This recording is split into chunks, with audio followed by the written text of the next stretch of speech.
Like I am an ogre! Really?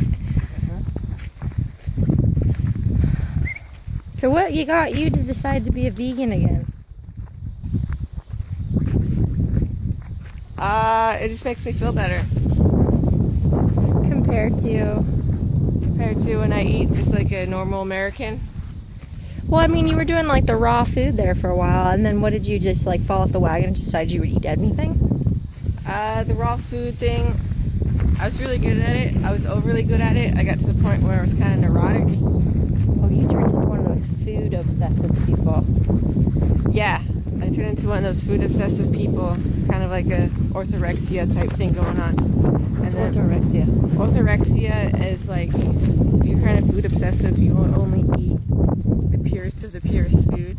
Like I would have thoughts at the grocery store, like I really want this, but it's not organic. I can't eat that. I got really weird, so I just decided this is weird. I shouldn't do this. I don't think this is a healthy state of mind. So it was more so about your mental health because you really were becoming psycho-obsessive. Yeah. About Physically, I felt great, but my mental state, I wouldn't eat because it wasn't organic, or it wasn't red proof, or it wasn't this, or it wasn't that. Okay, so you were totally being neurotic. Yeah, and so I just stopped everything. But then I ended up eating just, standard American diet, meat, potatoes type stuff, and just said, I'm not going to do that anymore. That's crazy talk. And then I got really fat and sluggish and slow, tired. And then I was like, okay, I'll do vegan, but I'm not going to do hardcore vegan. I'm going to be a lax vegan. Maybe every once in a while I'll eat fish or something. And that's what works best for me. So you're just eating a lot more healthy and cutting certain fats out of your diet.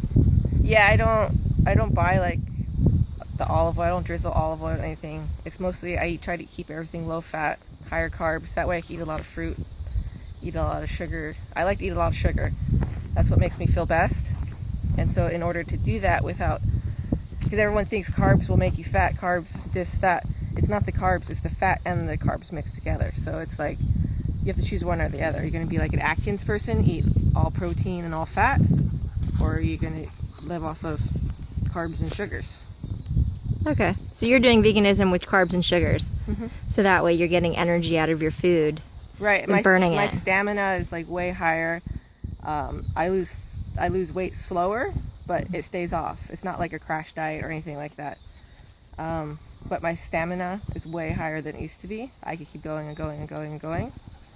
And my mental clarity is better. I mean, if you think about it, your whole body's run off of sugar. Every cell in your body runs off of sugar. Now, And there's so, a big misconception about good sugars and bad sugars. People think sugar in general is bad. well, anything processed is bad. So just think about that. Is this natural? Probably not. Well, then that's probably not good for you. But it's not going to kill you. Yeah. So there is a such thing as good sugar. Because that's fruits. Because people totally, I've heard numerous people, sugar is sugar and it's bad. Carbs are carbs and they're bad.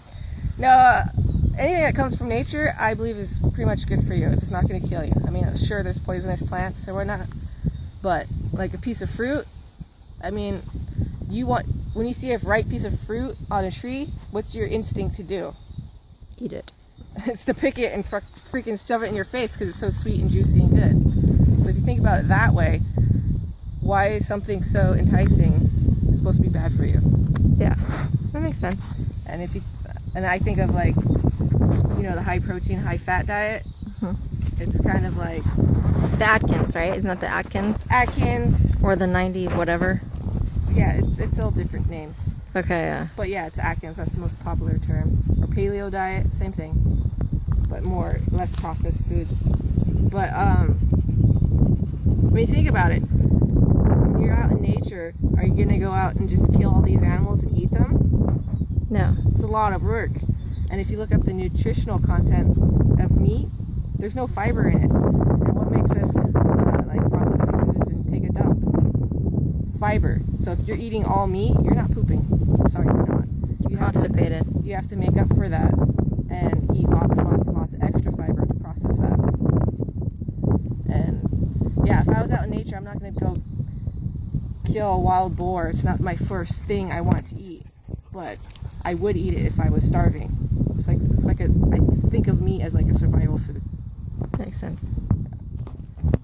Well, this is Rachel and Sarah. Rachel's stealing my camera shot. All right, well, this is Rachel and Sarah from RedAnt Fashions and Tone That Fat, and sometimes Sarah's from Untrained Slackers. I think the dogs are all wiped out and pooped. They look exhausted, so we're going to sign off and we will check in with you guys later.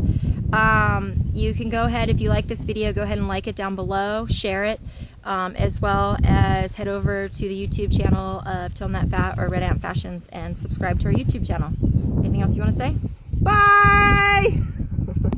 Bye for now, you guys. Conzo's decided to cool himself off. He's getting over his water fear, apparently. He used to not be willing to go into water. He used to get so scared. Now look at him. Drinking nasty water, wading in the swamp. My dirty dog.